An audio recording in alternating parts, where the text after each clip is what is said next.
Alfa Lima Whisky 301 Santo Domingo, responda. Um Boeing 757 desaparece do radar com 189 pessoas a bordo. Santo Domingo. Logo, os destroços do avião são encontrados no mar. Não há sobreviventes para contar o que houve. Esse acidente foi a primeira grande perda de um avião Boeing 757. Os investigadores não encontram pistas nos destroços. Somente a caixa preta do avião pode dizer o que houve. A fita levanta questões estarrecedoras. 301 Santo Domingo, responda. Meu anemômetro não está funcionando. O que está vendo? De que forma a falha de um único instrumento Senhor, puxe! pode ter levado à queda de um dos jatos de passageiros mais sofisticados do mundo?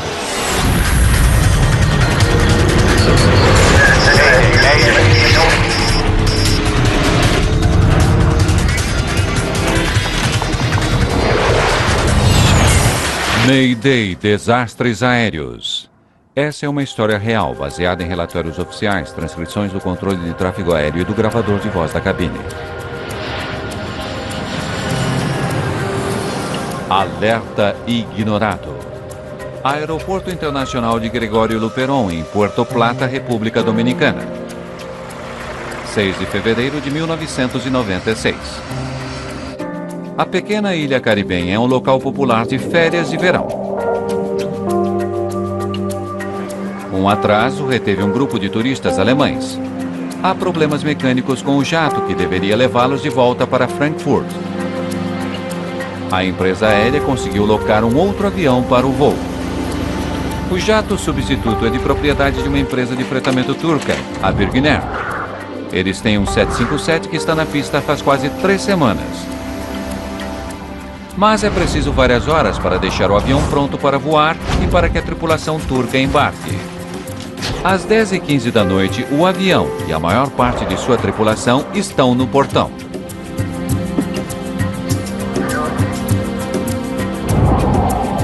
Mais de 4 horas depois do horário previsto para a decolagem, o primeiro passageiro começa a embarcar. Eles têm uma viagem de 9 horas pela frente até Frankfurt.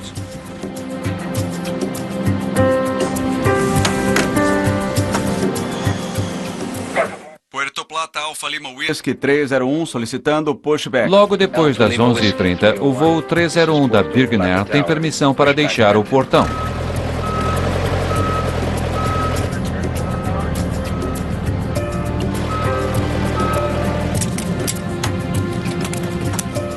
Momentos depois, ele se dirige para o início da pista. Tripulação da cabine, tomem seus lugares. Prontos para a decolagem. Vamos lá? O 757 é um avião novo para o copiloto Aykut Gergin. Ele tem menos de 75 horas de voo neste avião. Todas elas nos últimos 3 meses. Obrigado. Pronto para a decolagem? O comandante Ahmet Erden, ao contrário, é um dos pilotos mais experientes da Birgner, com milhares de horas nesse tipo de avião. Alfa Lima Whisky 301 liberado para a decolagem. 301 liberado para a decolagem, pista 08. Liberado para a decolagem, pista 08301. Obrigado. Tenha um bom voo. Um bom voo. Tenha um bom voo. Mullis Evrenessolo está nesse voo como piloto substituto. Assim como o copiloto Gergin, ele voa o 757 há menos de 3 meses.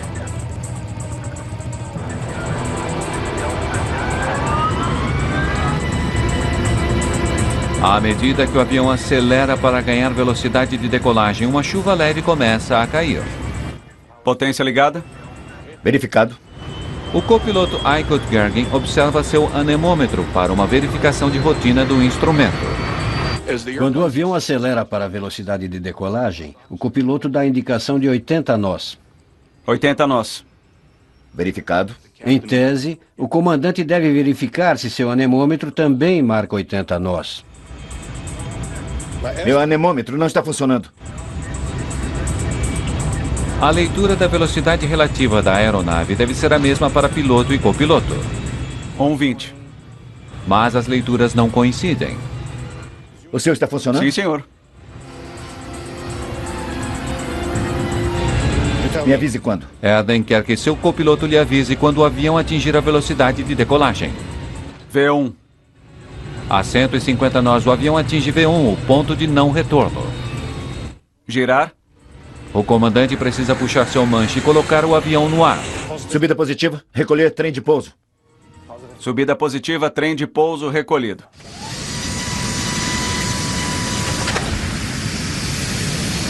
Às 11h42, o avião decola.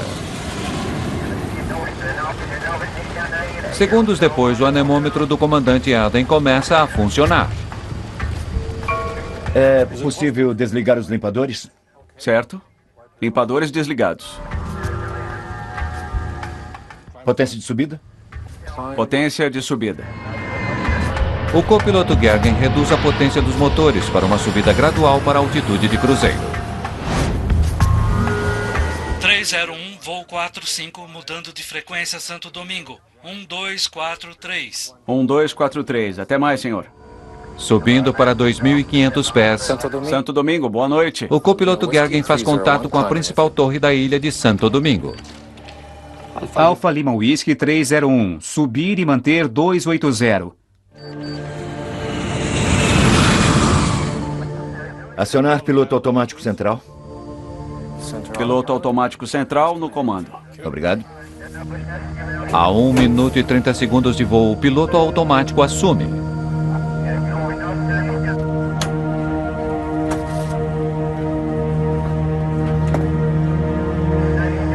Agora, os computadores a bordo fazem todos os cálculos e ajustes necessários para manter o avião subindo em segurança. Quase que imediatamente o computador relata um problema. Alarme de rudder ratio. Alarme de velocidade. 2 alertas diferentes avisam os pilotos que o avião está voando rápido demais. Mas o anemômetro do copiloto indica que o avião está subindo a uma velocidade normal de 220 nós. Há algo errado aqui.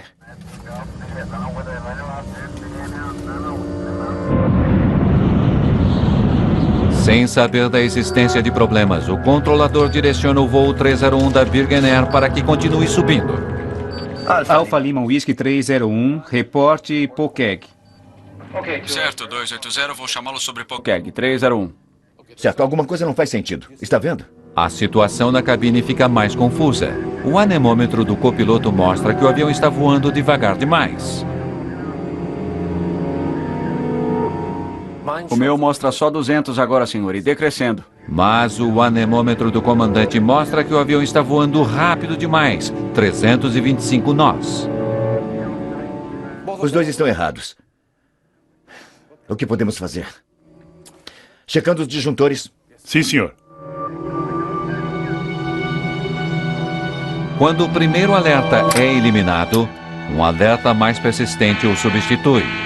O alarme de excesso de velocidade diz à tripulação que eles se aproximam de 350 nós, a velocidade máxima para a qual o avião foi projetado para voar nessa altitude. Certo. Tudo bem. Vamos aumentar a velocidade relativa. O reajuste dos disjuntores leva o alarme a se desligar, mas isso não resolve o problema. O anemômetro do comandante Erden continua mostrando que ele está voando rápido demais. Agora está a 350, é isso?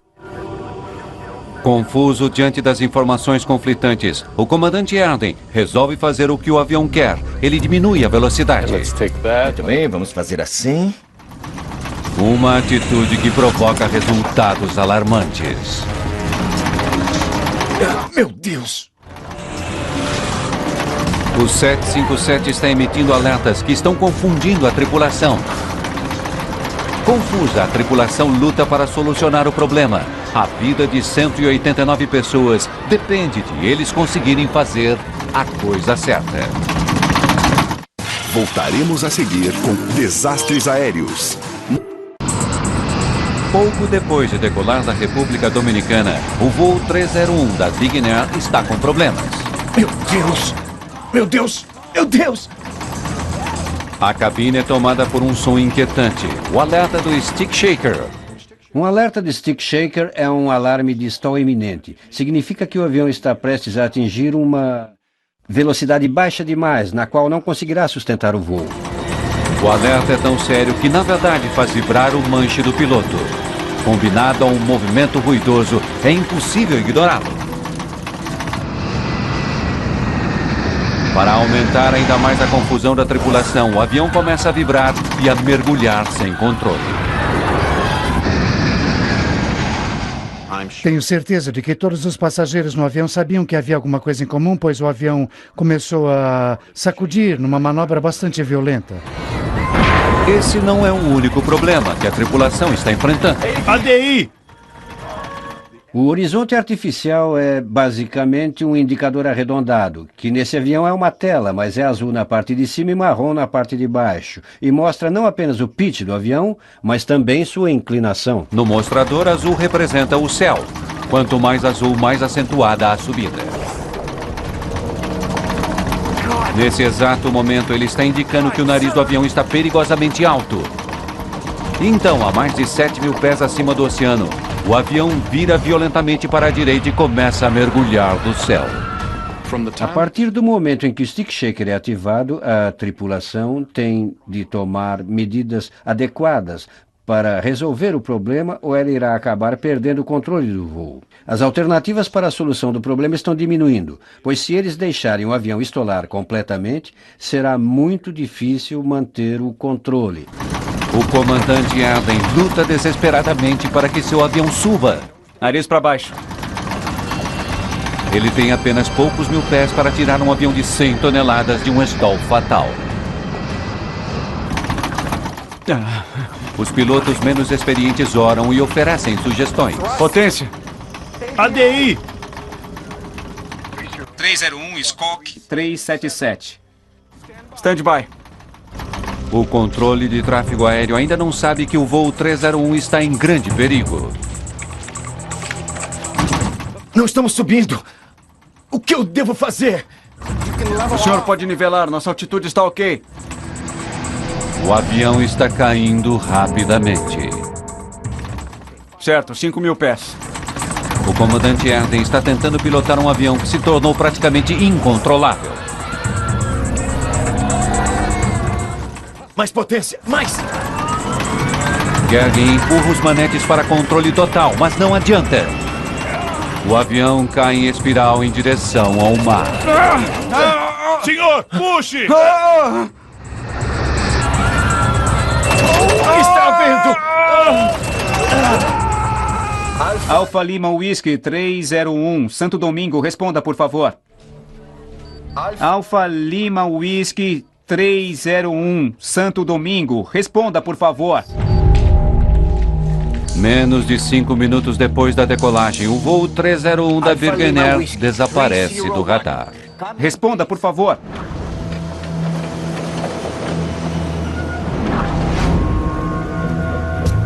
A Marinha Dominicana começa a procurar o avião desaparecido e seus passageiros.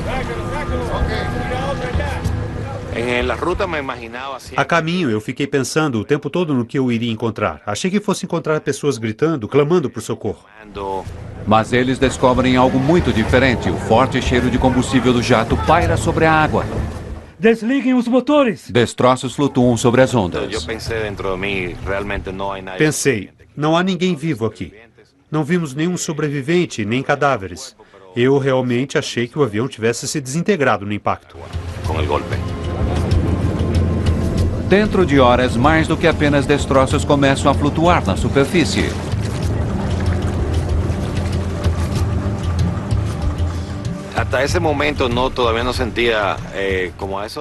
Por volta das 5h20 da manhã, quando os cadáveres começaram a surgir, eu realmente senti um grande pesar no meu coração.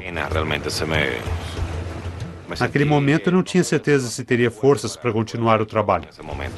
As buscas continuam com a luz da manhã do dia seguinte. Navios de resgate americanos e dominicanos vasculham uma área de 1.300 quilômetros quadrados em busca de sobreviventes. Nenhum é encontrado.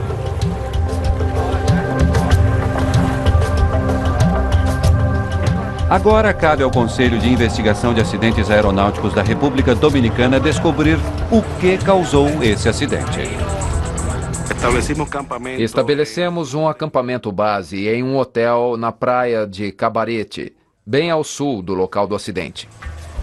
Nos dias seguintes, investigadores, repórteres e as famílias de algumas das vítimas chegam ao hotel.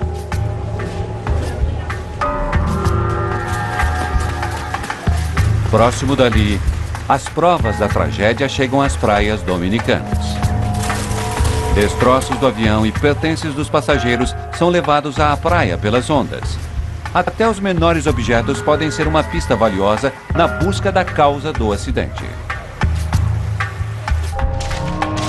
O Conselho Nacional de Segurança nos Transportes Americanos concorda em auxiliar os dominicanos em sua investigação. Bem-vindo à República Dominicana. Sou Emanuel Soufronte. Eles enviam um investigador a Puerto Plata. Vimos que seria preciso ajuda internacional para descobrirmos o que havia acontecido. Robert McIntosh também irá oferecer suporte a partir dos escritórios do NTSB em Washington. Algum sinal dos gravadores? Esse acidente em especial foi a primeira grande perda de um avião Boeing 757 na água. Me avise. Havia também uma maior urgência, pois aquele tipo de aeronave fazia parte da frota de muitas empresas aéreas norte-americanas e estava no mercado de transporte de passageiros no mundo todo. A fim de entender o que havia acontecido aqui, tínhamos apenas uma chave. E a chave eram as caixas pretas. Como em todas as empresas aéreas comerciais, o Boeing 757 leva um gravador de voz na cabine, que registra todos os sons da cabine. E um gravador de dados do voo, que registra inúmeras informações sobre as operações do avião durante o voo. Esses gravadores têm sinalizadores de localização subaquáticos e eles funcionam por 30 dias depois de submersos. Mas o oceano onde o avião caiu tem mais de 2.000 metros de profundidade. Tínhamos de localizá-los antes que os sinais gradativamente sumissem e também precisávamos removê-los antes que os dados fossem danificados pela água salgada, por isso estávamos em uma corrida contra o tempo. O NTSB solicita a ajuda da Marinha Americana, que aluga um veículo submersível chamado Curve. Curve significa veículo submarino controlado por cabo. Trata-se de um veículo com uma ligação. Ele possui um cabo através do qual é controlado, não é autônomo.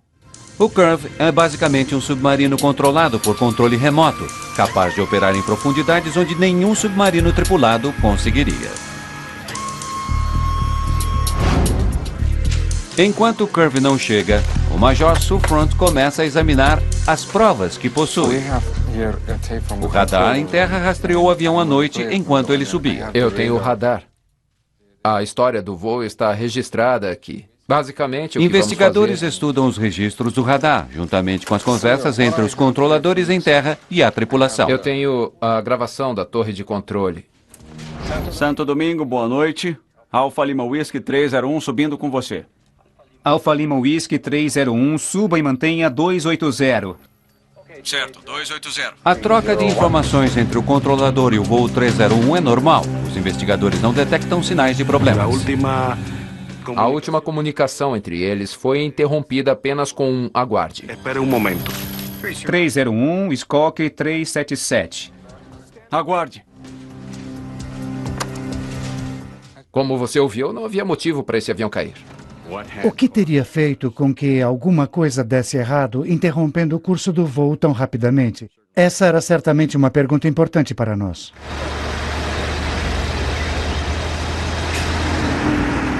Todos os destroços encontrados são levados a uma base militar dominicana para serem examinados.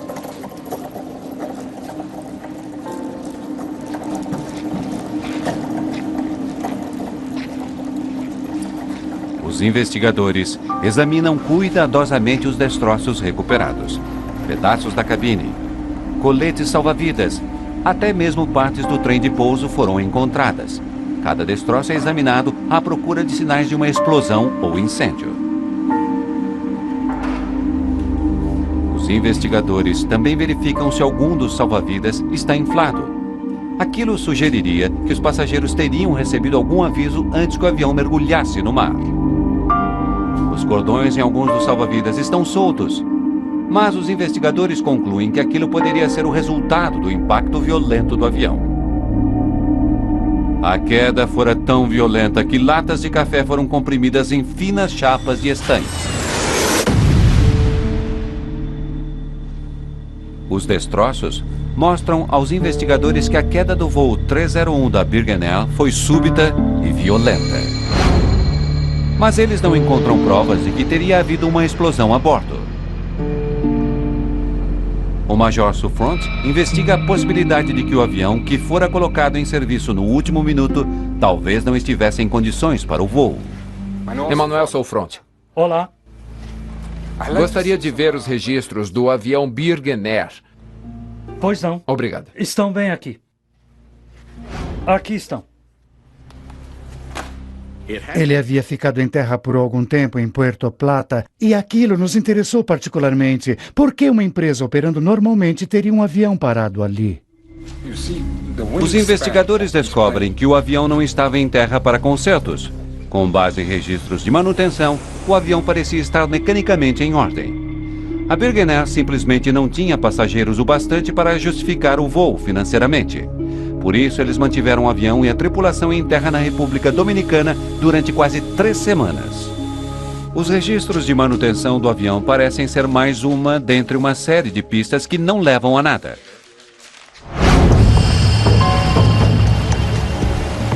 O Curve chega ao porto de Puerto Plata. Em 28 de fevereiro, mais de 3 semanas depois do acidente, ele desliza sob as ondas em busca dos restos do jato da Birgen Air.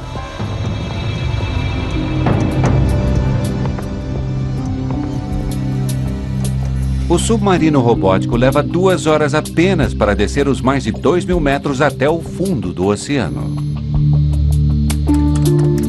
Dali, ele envia imagens dos destroços do voo 301.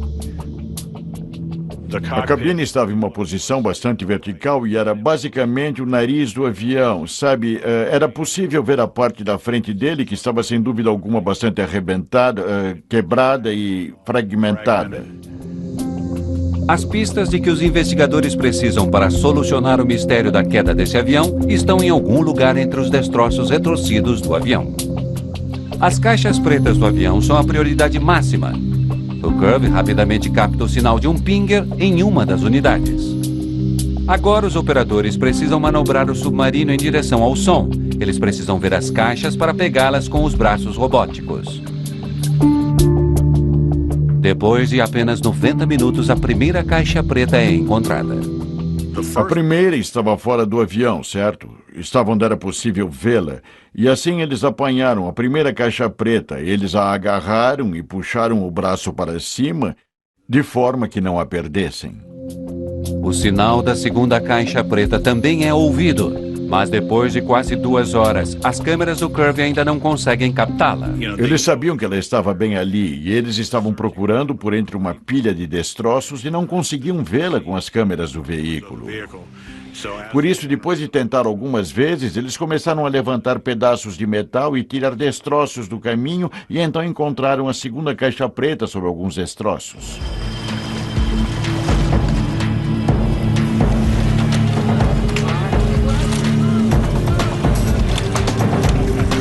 O gravador de dados do voo e o gravador de voz da cabine do voo 301 são trazidos para a superfície e levados em um jato que os espera.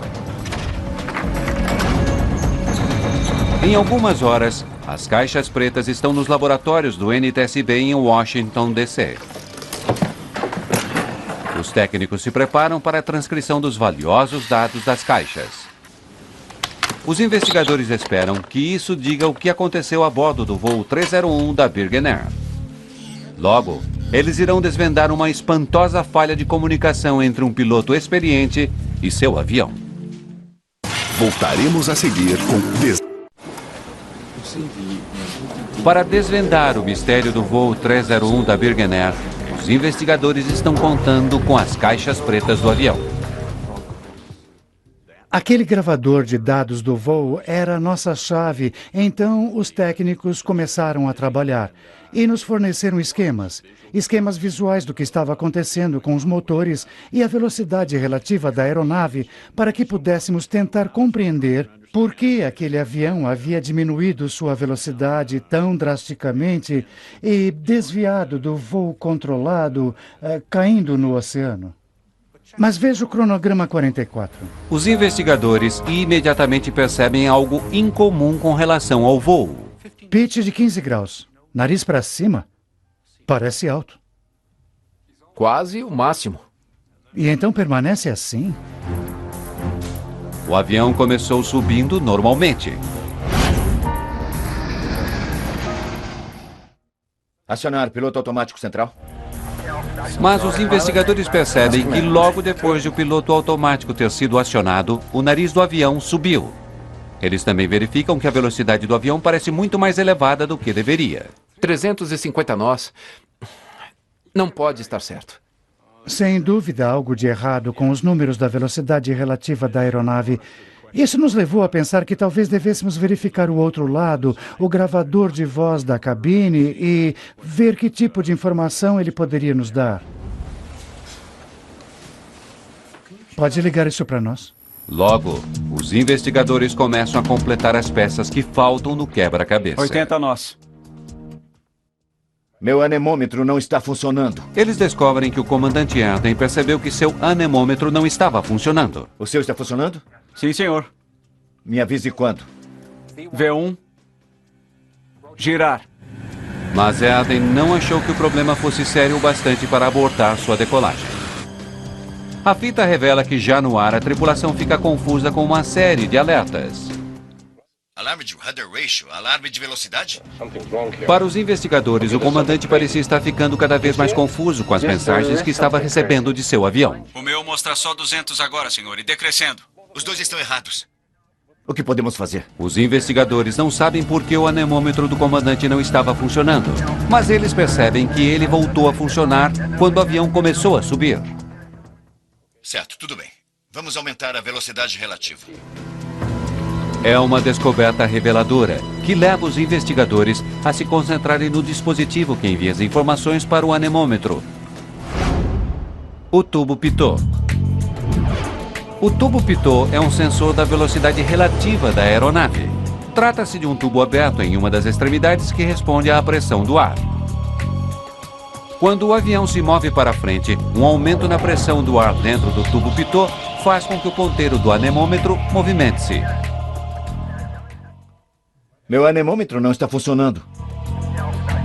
Mas se um tubo pitot é bloqueado, ele pode enviar leituras erradas aos instrumentos de medição do avião. Os investigadores suspeitam que o tubo pitot que alimentava o anemômetro da posição do comandante do jato da Birgenair estivesse de alguma forma bloqueado. Não sabemos por que ele estava bloqueado, mas isso indicava uma situação bastante interessante para nós.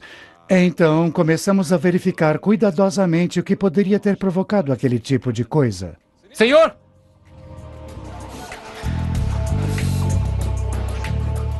O Major Suffront tem uma teoria.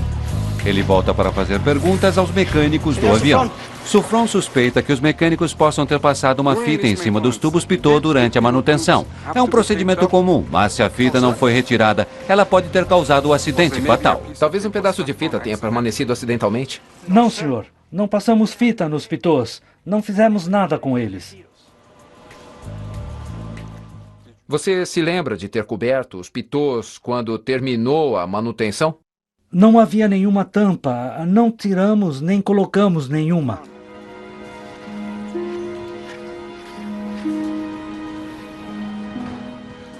E foi então que descobrimos que os pitôs haviam permanecido destampados durante os 25 dias em que o avião permanecera estacionado no Aeroporto Internacional de Puerto Plata.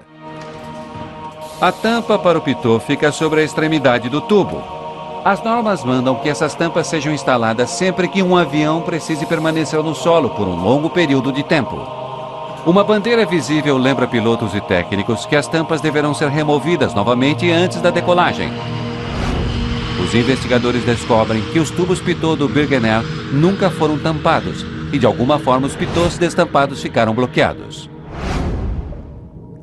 A recuperação dos tubos no leito do oceano é a única maneira que os investigadores têm para responder uma questão premente. O que bloqueou os tubos pitot? Ninguém sabe ao certo. A prova está a mais de 2.000 metros no fundo do Oceano Atlântico. Mas, mesmo que os tubos pitot estivessem bloqueados, como poderiam ter provocado a queda de um moderno jato e a morte de 189 pessoas? Não é como um carro. onde você tem apenas um velocímetro, nesse tipo de avião, você tem um total de 3 anemômetros e há um computador de dados de voo que registra a velocidade em relação ao solo. A grande pergunta é como uma fonte deficiente de velocidade relativa da aeronave pôde ter resultado em um acidente. Ele percebeu o problema quando poderia ter abortado a decolagem, poderia ter voltado, mas ele optou por continuar. Agora, os investigadores analisam cada ação do comandante e descobrem que ele permitiu que um pequeno erro aumentasse e finalmente o dominasse. Girar. Subida positiva. Trem de pouso. Momentos depois da decolagem, o anemômetro do comandante Arden parece estar funcionando. Isso significa que ele está em desacordo. Mas os investigadores suspeitam que o medidor esteja respondendo às alterações na altitude. Potência de subida. À medida que o avião sobe, através da atmosfera rarefeita, o ar preso dentro do tubo se expande, provocando um aumento de pressão. Na cabine, isso faz com que o ponteiro do anemômetro se desvie. Ainda que a altitude esteja causando o aumento de pressão, os sensores fazem uma leitura errada, como se estivesse havendo um aumento na velocidade relativa da aeronave. Por isso, nesse exato momento, a decolagem é padrão. O comandante Arden pode ter tido à sua disposição 5 fontes diferentes indicadoras da velocidade relativa, mas percebem que quando o problema teve início, ele não estava pilotando o avião. Piloto automático central? Piloto automático central no comando. Obrigado. O piloto automático estava. E a não ser que a tripulação o reconfigure, o piloto automático recebe suas informações sobre a velocidade relativa da aeronave de apenas uma fonte. Os dados mostram que o problema no voo 301 da Virgin Air começou quando o piloto automático assumiu. Logo depois que o piloto automático é ligado, o nariz do avião começa a subir. Os investigadores suspeitam que a tripulação não se deu conta de que o tubo pitot bloqueado estava enviando informações erradas ao piloto automático. O computador registrava que o avião estava rápido demais e levantou o nariz para fazê-lo diminuir. O piloto automático é muito inteligente e já sabe que possui toda a potência que ele vai conseguir para subir. A única coisa que o piloto automático faz é levantar o nariz. E ele levantou o nariz do avião dentro de sua autonomia de ação. Mas o piloto automático estava respondendo à informação errada. Momentos depois, ele emitiu 2 alarmes distintos. Alarme de rudder ratio, alarme de velocidade. Que o avião estava rápido demais para ser controlado com segurança. E o avião começa a receber alarmes de velocidade e uma variedade de coisas que mostram que o avião está com problemas. Alguma coisa não faz sentido aqui. Está vendo? Alguma coisa não faz sentido. O meu mostra só 200 agora, senhor, e decrescendo. Os dois estão errados. Os investigadores percebem que o comandante Erden concluiu erroneamente que os 2 anemômetros estavam com defeito. Na verdade, o anemômetro do copiloto sempre esteve correto. O avião estava voando devagar demais. O que podemos fazer? O comandante Erden não sabe mais em que instrumentos confiar. Vamos checar os disjuntores. Quando viram essas luzes de alerta, eles resolveram que iriam começar a puxar alguns disjuntores. Aquilo foi bastante estranho. O reajuste dos disjuntores faz o alarme desligar. Mas aquele ponteiro continuava a subir no mostrador do relógio até que ativou o alarme de excesso de velocidade.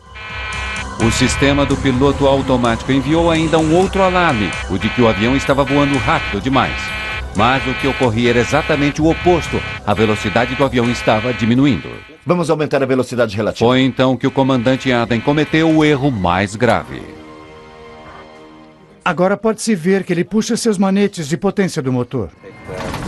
Os investigadores percebem que, como o avião já estava com pouca velocidade, puxar o manete foi desastroso. A tripulação recebeu o alarme mais sério que um avião pode emitir. E é então que ele percebe o stick shaker. Meu Deus! Meu Deus! Ele sente uma vibração nos controles de voo que literalmente fazem trepidar o stick e dizem que você tem que abaixar esse nariz. Em questão de segundos, o comandante Arden foi alertado de que seu avião estava rápido demais e logo depois de que estava a uma velocidade perigosamente baixa. Eles são exatamente opostos. São 2 alertas que ninguém esperaria receber assim, um logo após o outro. O piloto automático é programado para se desconectar sempre que o stick shaker for ativado. Cabe ao piloto tirar o avião da situação de stall. Quando o piloto automático alcançou seu limite de autonomia, ele disse: fiz tudo o que eu podia. Agora é com você. Quando o piloto automático foi desligado, o comandante Aden de repente se viu no controle de um avião em seu momento de maior confusão. Se você observar o avião no topo da tela... As gravações da cabine levam os investigadores a uma conclusão assombrosa. ADI! O comandante Aden pode não ter percebido que seu avião estava prestes a estolar, mas o piloto substituto atrás dele sim. ADI! Esse outro piloto interveio dizendo ADI, ADI, ou seja, olhe para a ADI e coloque-se em posição onde você veria normalmente o nariz do avião, o nariz com 5 graus para cima, 10 graus. O piloto substituto queria que o comandante Aden reconhecesse que o nariz do avião estava perigosamente para cima. Os investigadores conseguem ouvir o copiloto Gergen tentando passar a mesma mensagem. Nariz para baixo. O que o 757 precisava desesperadamente era de um fluxo de ar sob as asas para gerar força de sustentação. A única maneira de conseguir isso era apontar o nariz para baixo e mergulhar. O que intriga os investigadores é que o copiloto tinha um manche idêntico ao do comandante. Ele poderia tê-lo empurrado e ele mesmo trazido o nariz para baixo. Ele poderia ter salvo o avião. Mas ele não fez isso. Em vez disso, ele e o outro membro turco da tripulação continuaram dando sugestões ao seu comandante mais experiente, porém completamente consternado. Não estamos subindo. O que eu devo fazer? O senhor pode nivelar, nossa altitude está ok. A gravação mostra que o comandante Aden ignorou conselhos valiosos que poderiam ter salvo o avião. No caso do Burgen Air, tem-se o caso de um copiloto relativamente inexperiente diante de um dos comandantes mais antigos da empresa. Não é adequado para ele dizer: eu vou tirar o avião do senhor. Em vez disso, ele tenta auxiliar, orientar o comandante, mas o deixa no comando. Outras culturas, outros treinamentos, outras empresas aéreas poderiam muito bem ter exigido que o copiloto assumisse fisicamente o controle do avião. Eu acho que a regra na cabine é respeitar a idade e a experiência, mas esse tipo de atitude pode acabar matando alguém. Nesse caso, foi o que aconteceu. O gravador de dados do voo revela que, em vez de empurrar o nariz do avião para baixo, o comandante Aden tentou conseguir mais velocidade de seus motores. Então a tripulação parte para a potência total. Mais potência! Mais! No ângulo em que o avião estava caindo, os motores não conseguiram ar suficiente. O uso de potência total era mais do que eles conseguiam suportar. O motor esquerdo foi o que parou primeiro. Com o lado direito com empuxo total, o avião balança como se sua asa esquerda estivesse presa em um galho. O avião entra em uma situação clássica de stall completo, na qual o nariz do avião cai e ele se vira sobre uma asa, uma situação agora bastante ameaçadora. O próprio 757 torna a situação pior. Como muitos jatos modernos, ele usa o chamado projeto de asa com curvatura. O ângulo das asas é ligeiramente para trás, para reduzir a resistência do ar e aumentar a eficácia do combustível, mas o projeto tem um senão. Uma das características dos jatos com projeto de asa de curvatura é que eles ficam cada vez menos estáveis quando se aproximam de uma situação de stall.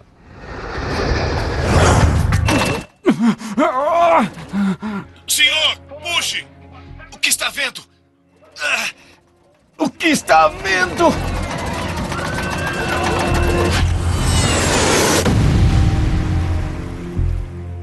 Manter o controle de um jato com asa de curvatura com a altitude que tinham era uma situação realmente muito problemática. Eles não conseguem e o avião cai na água. Agora os investigadores sabem por que o voo 301 da Burgen Air caiu. O que eles não conseguem compreender é por que o avião chegou a sair do solo. 80 nós. Meu anemômetro não está funcionando. A 80 nós, se os instrumentos do piloto e copiloto mostram-se conflitantes, a decolagem deveria ter sido abortada. V1. Os investigadores preocupam-se com a possibilidade de que o comandante sabia que os instrumentos não estavam funcionando de forma adequada. Se alguma coisa não está funcionando corretamente, não importa o que seja, deve-se abortar a decolagem. A 80 nós.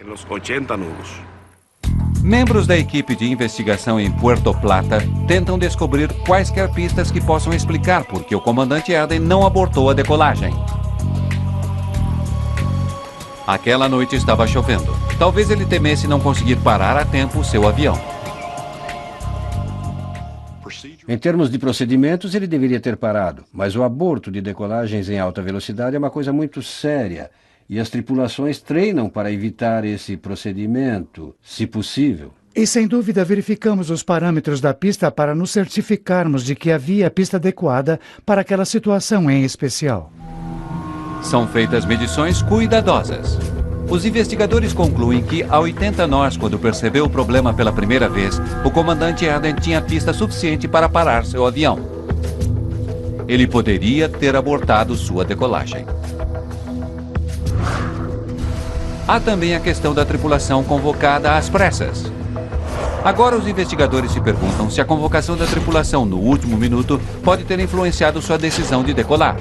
O Bergener decolou com uma tripulação que provavelmente não esperava voar naquela noite. Eles não haviam descansado o suficiente, então embarcaram e devem ter sido apressados para iniciar alguns de seus procedimentos. Os investigadores consideram a possibilidade de que a tripulação que estivera longe de casa há mais de 2 semanas estivesse simplesmente ansiosa demais para chegar em casa. 08301, obrigado. Tenha um bom voo. Um bom voo. Tenha um bom voo. Esse é o fator saudades de casa, quando os problemas menores são ignorados para que se possa voltar logo para casa. Os investigadores nunca irão saber o que passava pela cabeça do comandante Eden quando ele optou por continuar com a decolagem. Nesse caso, o avião está acelerando rápido o bastante e o copiloto responde: V1. V1 é a velocidade de decisão e pelo treinamento agora não há outra alternativa. Eles têm de voar. Girar. E logo depois eles estão no ar. Depois que o avião já estava no ar, seus tubos pitot bloqueados levaram o comandante Eden a cometer uma série de erros críticos. Mas como é que os tubos ficaram bloqueados? Os investigadores irão descobrir que a morte de 189 pessoas foi causada por algo do tamanho de um clipe de papel. Voltaremos a seguir com Desastres Aéreos, no Nat Geo.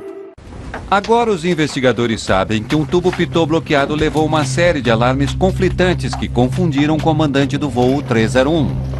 Agora eles querem saber como aqueles mesmos alertas afetariam outros pilotos. Fomos para um simulador de voo e lá tentamos recriar as condições do que aconteceu na noite de 6 de fevereiro de 1996. Senhores, stand by. O simulador mostrou aos investigadores que um alarme de excesso de velocidade, seguido de um alarme stick shaker, deixava até os pilotos mais experientes desnorteados. Os alarmes contraditórios eram potencialmente perigosos.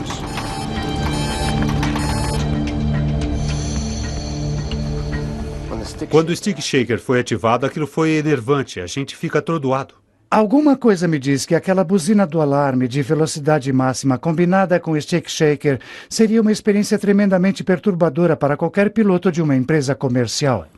Como resultado, a FAA publica uma diretriz onde consta que os treinamentos em simuladores para todos os pilotos de empresas aéreas sejam obrigados a incluir uma situação de tubo pitot bloqueado. A tripulação do voo da Bergener estava diante de um grande número de alarmes que continuavam disparando e cada alarme deixava a situação ainda mais complexa. Há muitas luzes de alarmes acendendo. Esse comandante está em uma situação que agora está piorando rapidamente. Por isso, há uma necessidade premente de que o comandante pilote o avião. A FAA pede a Boeing que altere alguns daqueles alarmes. Estas mudanças incluem o acréscimo de um novo alerta informando aos dois pilotos que seus instrumentos estão discordantes.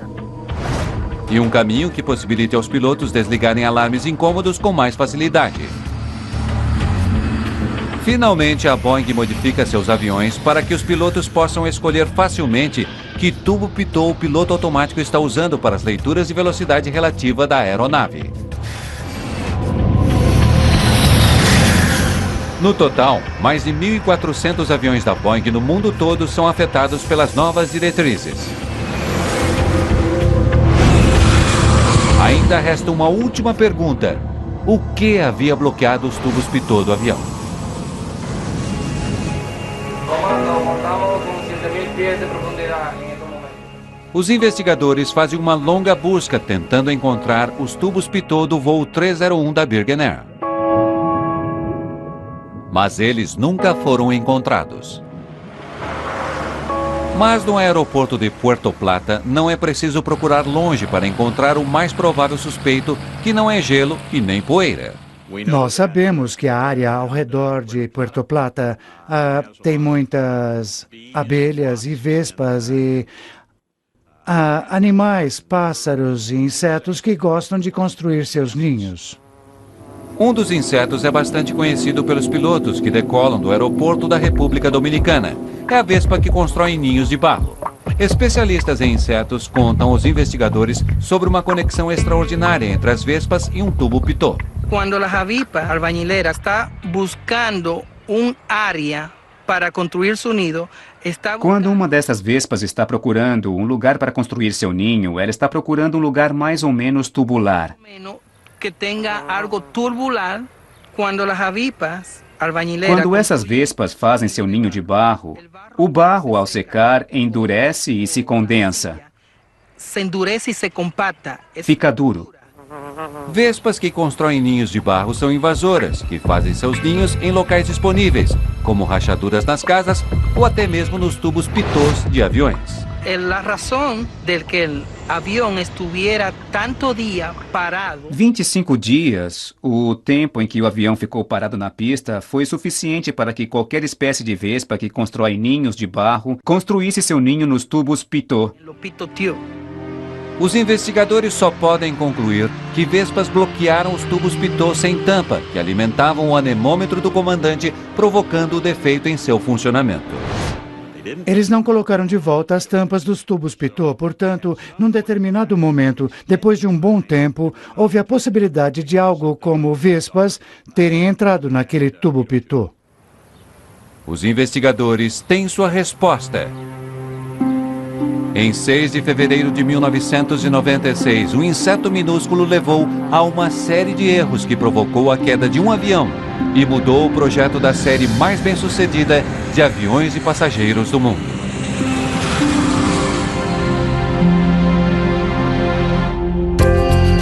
Versão brasileira, Centauro.